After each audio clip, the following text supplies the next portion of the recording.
Okay, rock around the clock at 1, rocking at 1. That's Mark Shklov. He's a lawyer. I know him since 1832. I thought it was before that. Thank you. He's very quick. The mark of a litigator. It doesn't take long to answer a question. Anyway, Mark, thank you for coming down for the show. My pleasure. Thank you. I appreciate the opportunity. So we're going to call this Life in the Law, but really the episode title that I like is The Next Chapter is Global. And it's, really a conversation about what Hawaii's lawyers should be doing, are doing, and should be doing to expand their influence and the state's influence into Asia. We live in not only a flat world, a global world now. It's way beyond Thomas Friedman's flat world. And we should be trading and exchanging and moving capital and ideas and people.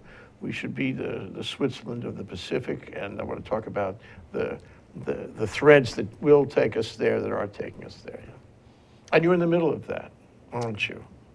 Well, it's what I enjoy doing in the law, and it happens that I'm able to do it. So Yeah. I'm very fortunate in that opportunity. And it's always been an interest of mine. I grew up here in Hawaii, and with all the cultures that are here, I went to school in Tokyo for a year as an undergraduate, and I just felt that there was a strong connection for me with Asia and the Pacific area. And my father was born in Harbin, China. So all of those facts kind of drew me to Asia, and I'm very lucky that as a lawyer I can have that as an interest also. Yeah, you're unusual too, in the sense that you had these seminal experiences back when that affected your thinking, gave you an edge and an interest, and you played it out. You knew early that this was the direction of your life. When I wrote down this episode title, I wasn't fully aware of your Harbin and what was the other place? Tokyo. Tokyo, yeah. Okay, the next chapter is global. What I meant to say, which I think is you've already gone there, is that in your life, in your professional life as a lawyer here in Hawaii, yes, you can have another chapter. Yes, you can morph into something you always wanted to do. We become what we always wanted to become, and the next chapter could be, maybe should be global, and you've already done that. Well, I'm trying to do it, and I'm trying to do things that I think will help our state too, in my own mind, my own conception of what it is. We're out here in the middle of the Pacific Ocean, we all know that, and yet sometimes we don't get beyond our shores. We don't think beyond our shores sometimes. I thought you were going to say shoelaces, but hey. Well, that's the same thing. And we should be thinking, I think, broader. We have so much that we can give and offer to other countries in Asia and our own country, and to help make everybody come together. A noble thought, and I want to explore what you're involved with these days. First, and I have known you to be involved with this organization for years and years and years. I think when I see you on the street, when I talk to you, it's always in my mind. It's the Inter-Pacific Bar Association, IPBA. IPBA, yeah. Right. What is that, and what are you doing with it? Well, the IPBA is 26 years old now, and it started in about 1980, around 1980. Actually, a little bit before that is when lawyers from all over the world, and from Tokyo, from China, from Europe, from France, who had an interest in Asia, got together and started talking. And I guess at that time, in the 80s, things were developing. I mean, we move with our times, I guess. And at that time, in the 80s, people were thinking that we should make these connections in the law. And it helps to make relationships. It helps business. And it helps people get to know each other and not fight with each other in wars, but do commerce. It's citizen diplomacy is what it is. Yeah. So we got together and we formed a law association like the American Bar Association, but really devoted to the the Asia Pacific area. Let me get the fine point on that. We means including you. You're one of the founders. I'm one of the founders, along with several other folks from various countries. And you knew them, so you could have an originating group that way. Yeah, well, it's funny. As we moved towards the 80s, we started connecting in different groups. We started a group in Hawaii that went to Japan, to Hiroshima. And we, maybe that was in the early 80s. We went to Hiroshima, which is a sister city of Hawaii, and we found the reception was great. And from that group, we met lawyers from Korea. And then we just started expanding. And people that would do business in that area would start talking, you get to know each other, you make relationships, and from that the IPBA grew. And we decided we should have a group of lawyers in a formal type of organization that would meet once a year, have different programs, and help each other out. Mm-hmm. So what programs? Well, all types. And every year we have a convention in a country that usually borders the Asia Pacific area. This year it's in KL, Kuala Lumpur, in Malaysia. We've had it in Beijing, we've had them in Tokyo, and Seoul, and Bangkok, and Los Angeles, and San Francisco. The programs usually deal with commercial matters of some sort, arbitrations, trade type agreements, looking for ways to work together. And if we're going to be in a world where we have trade, we should talk to each other and know what we're thinking and learn how we can settle disputes and do business. Yeah, really, it's the right way to look at practicing law.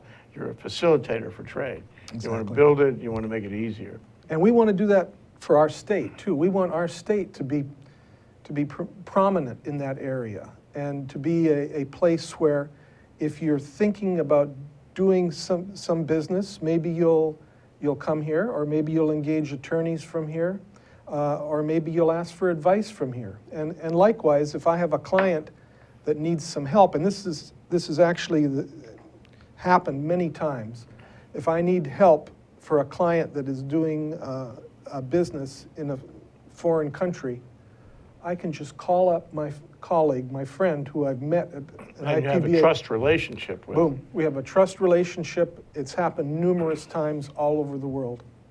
This is great because you're serving the benefit of him and the client and your own influence, in a sense, by putting them together. Right. It's a good deed, among other things.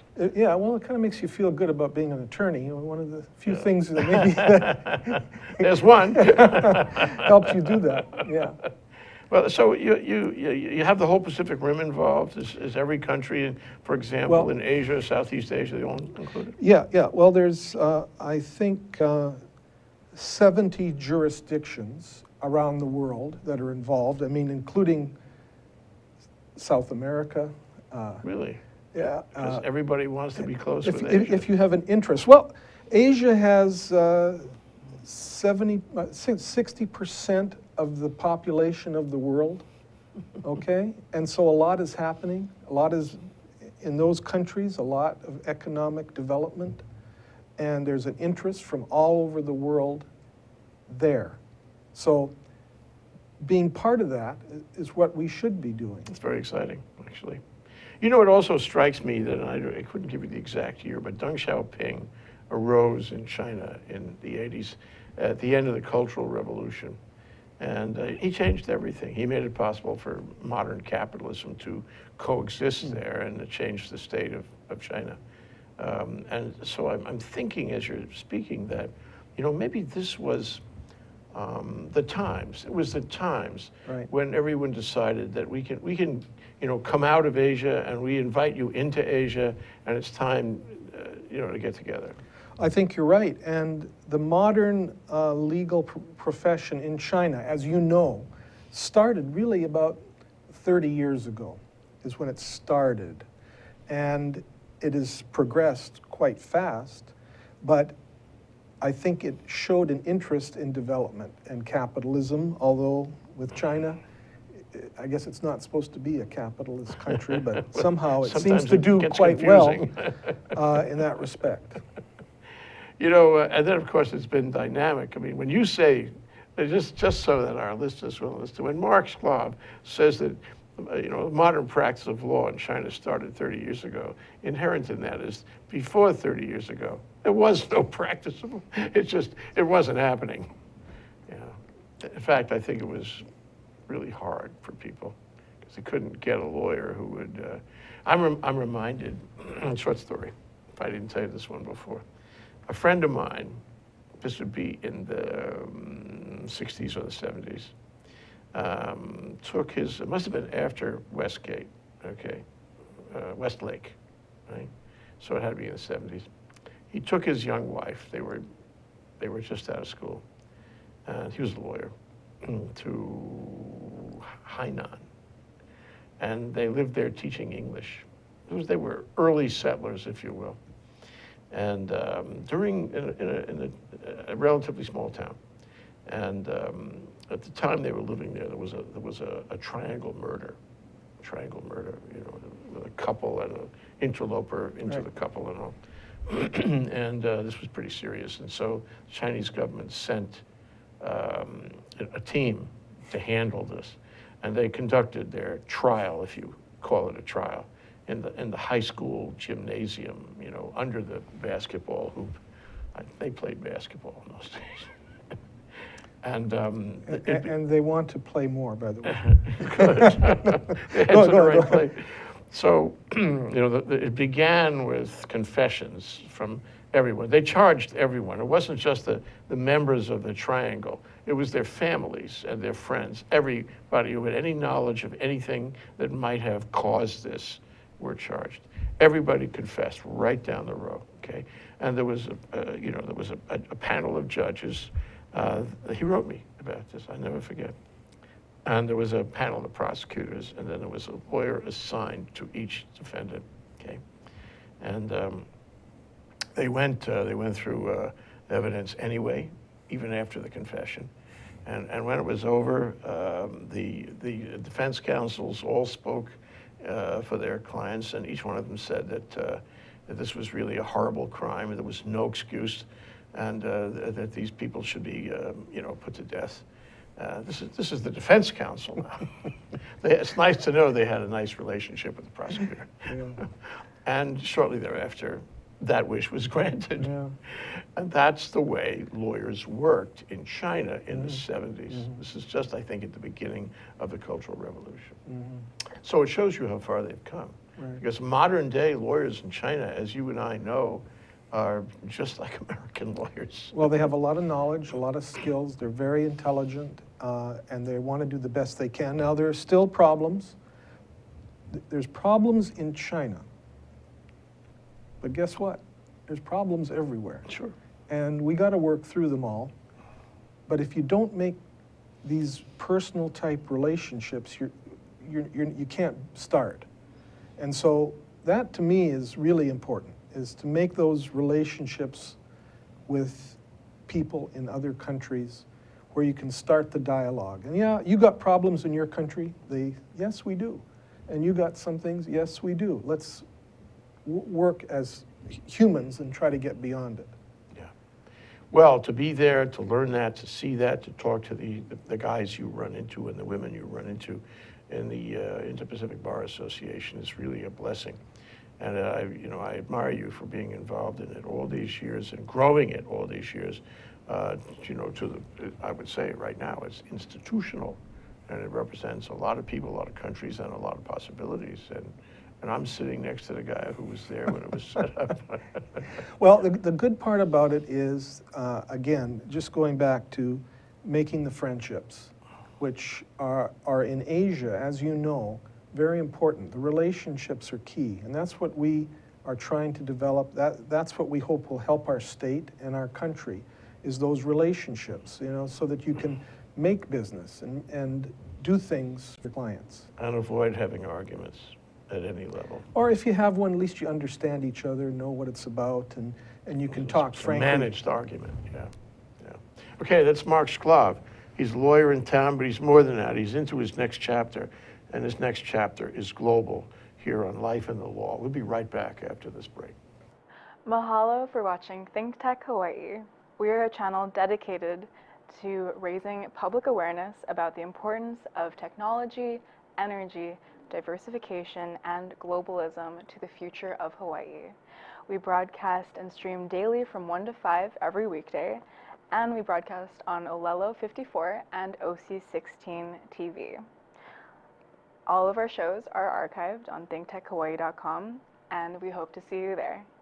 Aloha. Aloha, my name is Reg Baker, and I'm the host of Business in Hawaii with Reg Baker. Business in Hawaii is a program that is positive stories about business in Hawaii. We're tired of hearing the negativity and why it's the wrong place to have a business. We talk about the positive reasons for having a business in Hawaii and how to be successful. We broadcast live every Thursday at 2 o'clock. We look forward to seeing you. Aloha. Okay, we're back. We're live here in Mark Shklov and me. And during the break, we talked about Richard Hsu, HSU, Richard Hsu. And Mark actually introduced me to Richard Hsu back, must be 7 or 8 years ago. Oh, at least. Yeah. At least, Yeah. a long time. And I met with Richard Hsu and David Mao, his #1 assistant, and a few of the members of his firm. Both are lawyers. Yeah, Just to and make some it of them clear. were judges. I yeah. was just Yeah. blown away by that. He had judges in his firm, Well, attached to his firm. Anyway, so we had a nice dinner. He bought me a lunch. He bought me a big lunch and everything, and we talked about the possibility, which Mark had already set up, of an exchange lawyer program between China, specifically Shanghai, and Hawaii.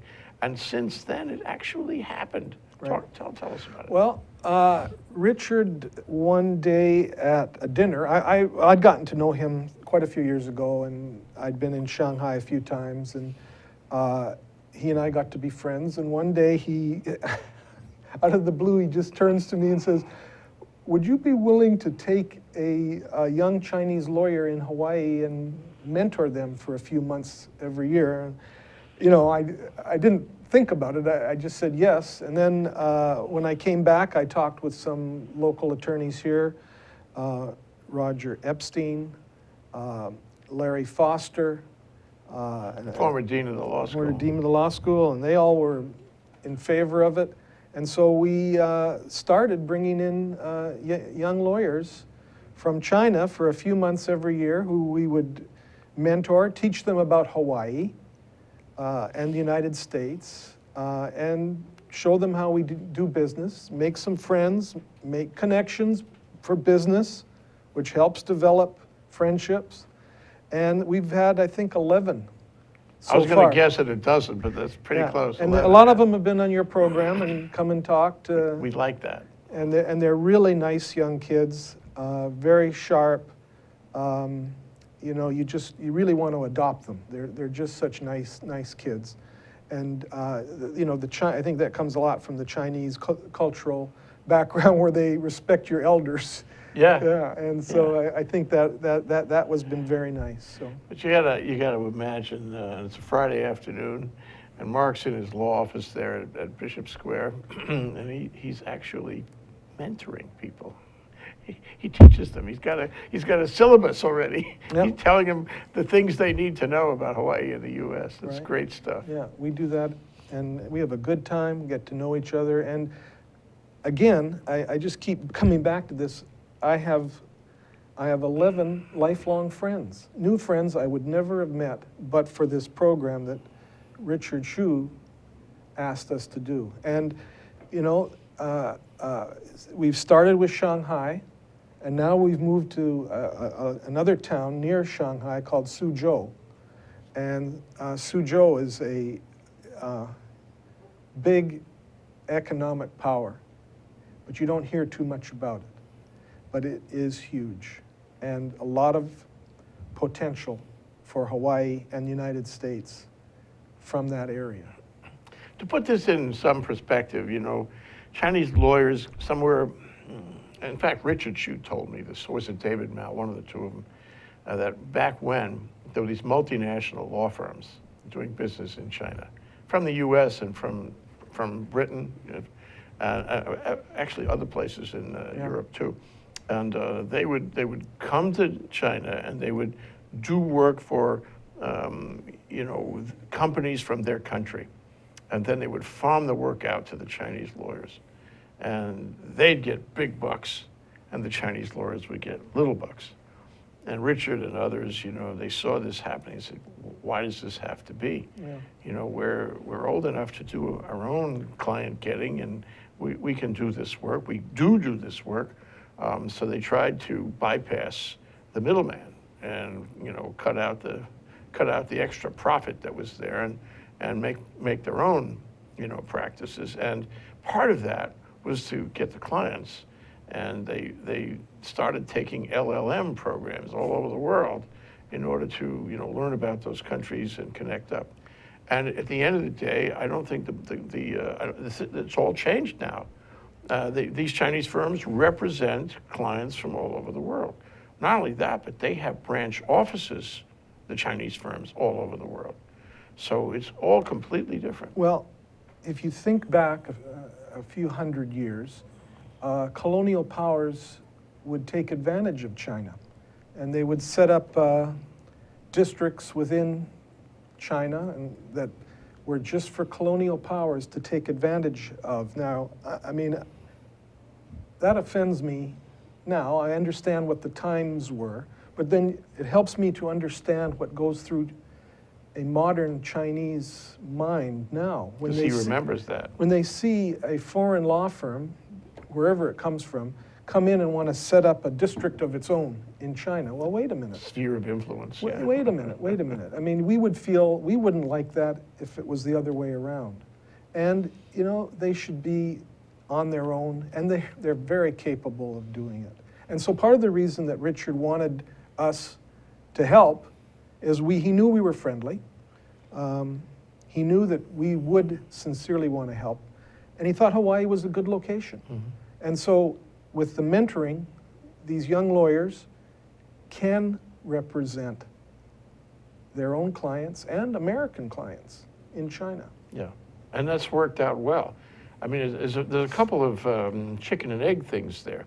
One is that the law in China is really important. I mean, people all know that. And that means that lawyers are very important. But then if lawyers do well in China, and they're able to cut deals, they're able to, effectively represent their clients, they look even better. So I think since the day of contact with Richard Shue, Richard Shue had a law school for a while. He developed one of the early law schools in China. Since those days, Chinese lawyers are much more influential, and Chinese lawyers can do much more work, and they are more respected. And the point I make, though, is that as it goes forward, they will be powerful, more and more individually, professionally, economically powerful in that country. So when you make your 11 friends here in the Chinese exchange program, you're making friends who are going somewhere. All those people, there's men and women, all those people are going to be powerful in China. Right, and it's very much more meaningful to make those type of relationships than similar ones in the United States, really. I mean, because the relationships are so important in Asia.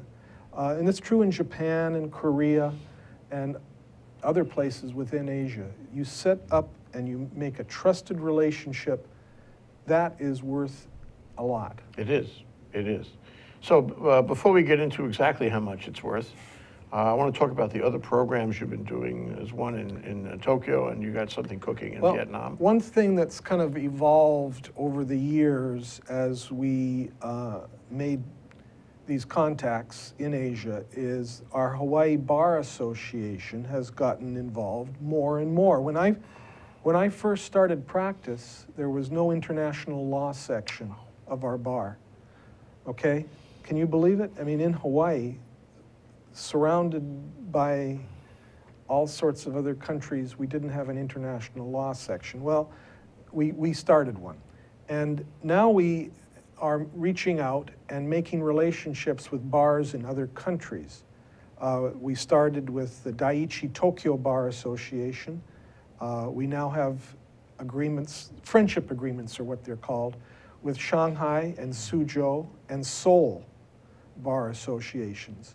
And those friendship agreements are a written statement that says, look, we're going to try to get together and talk to each other and maybe have meetings. And for example, with the Daiichi Tokyo Bar, we meet every 2 years. This April, our Hawaii bar is going to Tokyo to meet with them. Really? And we'll have about 3 or 4 days of meetings and as well as social events, which are equally as important as the legal seminars, to get to talk to people. Sure. And you exchange business cards, meishi, Right. and talk to one And another. you talk about substance. You talk about business. Yeah. And you say, well, gee, I may need you, and I'll call you. And it happens all the time. Yeah. So you're in that. You're going to be there. I'll be there. Yeah. You follow all these things, I think. Huh? Well, it's been my interest, and Yeah. I enjoy doing it as part of being a lawyer, and even just the enjoyment of doing it is what I like. It's visible. It's been visible a long time, Mark.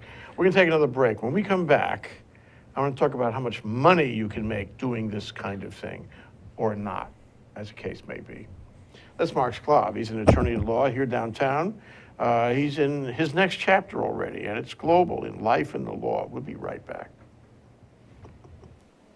Hi, my name's Hillary Weinberg. I'm the host of The Whole Gamut on Think Tech Hawaii.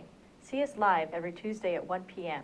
or on our YouTube channel to hear us talk about world affairs from Hawaii and beyond. See you then. Hi, I'm your host on Think Tech Asia, Bill Sharp. I look forward to you joining us each Monday between 4 and 5 o'clock when we film right here in our studio in downtown Honolulu. The show, Think Tech Asia, focuses on contemporary events in Asia. And by Asia, we mean anything from Hawaii, south to Australia and New Zealand, west to Pakistan, and as far north as the Russian Far East. Clearly, this is one of the most economically dynamic centers of the world, and we bring you up to date on what's going on in a whole host of countries in this very vital region. We look forward to seeing you. Aloha. Okay, we're back. We're live. We're here with Mark Shklov talking about, I guess, Pacific area collaboration among lawyers, initiated right here in Hawaii, really. I mean, Richard Chu gave you the idea, but I think a lot of it was yours, and you ran with that ball for years and years, and you still do. I sense from what you say, and I think I know from what I know, that this is more a passion about bringing people together. It's the enjoyment, of bringing diverse parties together, finding out about other cultures, and meeting people from all over the place, than it is about making money. Mark, what do you think? Well, I am as interested in making money as anybody. I know you're a tough lawyer. I want to make money. I've had cases with you. I know how smart and tough you are. So I want to make money, but also I do enjoy this, and it's something that I've always liked. Growing up here in Hawaii, as I mentioned, I think I like the cultures from Asia, especially, and just learning about them and making different friends. When I would travel on the mainland and realize how broad my spectrum of friends, even before I started going into Asia, just from Hawaii, it was great. And that's what I like. I think that's how our world should be, from my point of view. Hawaii has that special thing where you know a lot of people, and it's good. All different areas. But right. what I sense, though, is that you're in it for a kind of community benefit rather than a personal benefit. And you want to see this happen, and it's okay with you that your progeny in the bar will enjoy it rather than you personal. Yeah, I think that's accurate. The one thing I want to explain is that when you deal with Asia, if you are only dealing with Asia with the mindset that I want to make money from Asia, it'll be apparent. It will be apparent, okay, that you don't make relationships where all you're thinking about is money, that they will think that, maybe some, okay? I won't generalize, but it's been my experience. How about that? Yeah. That if you really have an interest in it, it's much more important. If you really want to make friends, you will make money. It will come. It will come, and I can, I've had lots of great referrals from lawyers in Asia of terrific cases in which I would never have got but for the fact of being out there and being involved and really enjoying it. So you have to enjoy it, and you really want to make the friendships and the connections. Yeah, yeah. Yeah, and you're working on a sort of a project that will ultimately benefit the Hawaii community. That's the end of the program. That's our goal. Down the road, yeah. Yeah, and I've been practicing for 40 years. Not as long as you, Jay. But if this will help the young lawyers growing up, and I would like them to be involved in it, I'd be very pleased. Well, I'd like to cover something else now. I think it's commendable, and I, as I say, we all have different chapters, and it's okay to have it. My chapter is Think Tech. That's what I like to do, and maybe I should have realized that earlier. Who knows? And your chapter certainly. I mean, it came early on, and you realized it, and you maintained your path on that, and it's been wonderful not only for you, but the people around you, but. I'm a very impatient guy, Mark. I would have liked to see this move a lot faster. Why only 11? Yeah. Yeah. Well, that's a really good question. And the one problem that we have is other people.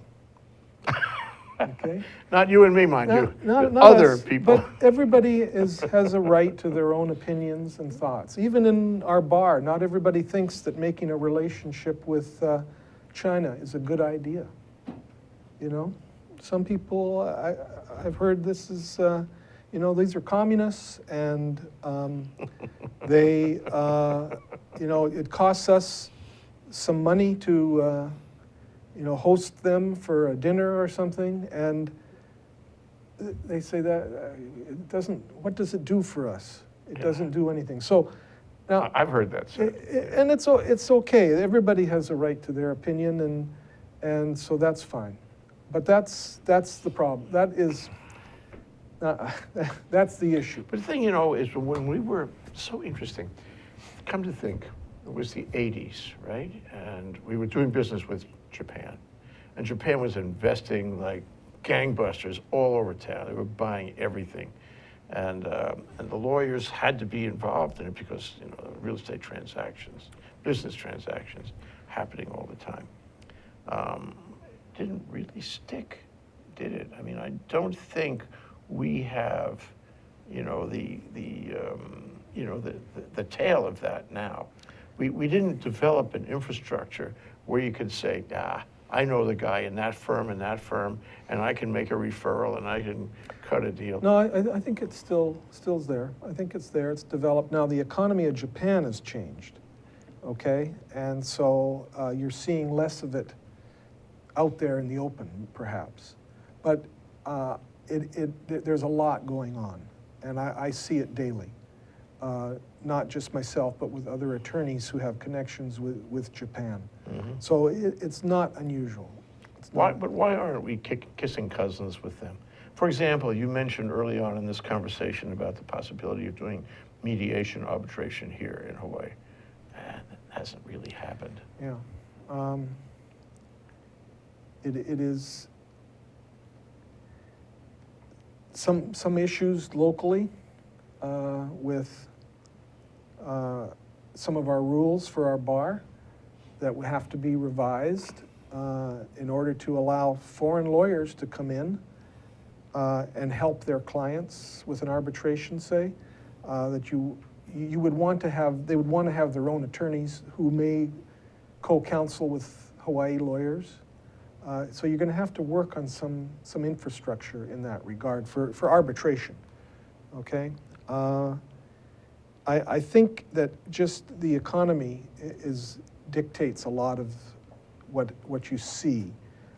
It's still present, but it changes because of that. Sure. I admire Roger Epstein for taking Cade's Shetty down the road and being, essentially the host of this China exchange lawyer program. But I would like to see other firms. I'd like to see more lawyers like you going over there. Well, and it's funny. What Roger has done, if he was at a big New York law firm, they would just be ecstatic because that's what they push. And so we have to, in Hawaii, know that this is good, but there is some holdback, there is some reservation about it. And so generally in Hawaii, we have to, I think, understand and agree that it's a good thing for it to move forward. Yeah, I think it'd be good economically, it'd be good in terms of our image. We have in so many other ways too. I could cite other non-legal kind of areas where we have the prospect of being excellent, we have the prospect of global leadership on a given subject, but we just don't get there. And I want to get there. I believe that what you're doing is really that. It's seeking global excellence in this area, in inter-Pacific, legal activities. So the question is, what do you see at the end of the road for, your efforts? What would you like Hawaii to look like legally as a member of the Inter-Pacific Bar Association? And how do we get there? What do we do from this step forward? Well, that's another good question, and I'm not sure I have the answer for you. I would like Hawaii lawyers and generally the population to recognize that making these relationships is beneficial to everybody and to the world. And Hawaii lawyers are as competent. We don't have to, we are really good. We don't have to think that any other state has a better attorneys. We can do the work. I agree. And so I would like us to be leaders, and we can. We just have to move ahead. We have an opportunity now with Vietnam, who is emerging, and they are happy to have some attention and have us involved with them. And so if we can just take advantage of the opportunities that are laid in our lap, this is low-hanging fruit. This is not difficult. We just have to pick it off the vine and nurture it. I remember right after APEC, in fact, it was the closing day of APEC, and Neil Abercrombie had a little ceremony. You might have been there in the Senate chamber. Mm-hmm. And he had Kalani English with him, who I thought was brilliant because he spoke Mandarin. Kalani English from Maui speaks Mandarin. What a guy! And they made a long-winded, China type of speech, and it goes on. And then Kalani English matched them. He got up there and spoke in Chinese. It was unbelievable. And I said, gee, that maybe this means something. And of course, it was an agreement of some kind between Hawaii and the Chinese government who was there, and it represented by some pretty serious officials. But nothing ever happened afterward. And it leads me to the proposition I want to pose to you, is that we can have a lot of lawyers here who want to do this, and we can have them make Herculean efforts. But at the end of the day, if you want to bring the state of Hawaii closer to not only China, but all of the Asian countries, you need political leadership here. And we don't really have that level of interest. Do you agree? Yeah, somebody asked me the other day who was the most well thought of politician in Hawaii. I'm still thinking about that answer. I don't have one yet. We would need somebody to lead us if we want the government involved. Now, we don't have to rely on the government, okay? If you want it to get done, maybe you have to do it yourself. But again, you're right, you could only go so far. And in order to have a complete picture, we need the government involved, but I haven't seen the desire yet. How far did George Ariyoshi get with this? He tried. I can't answer that question. I know that within the Japanese community, from Japan, he's highly thought of as developing that relationship, okay? So I think in that respect, he went far for us and developed it. But there's more to it. There's more that can be done. Yeah.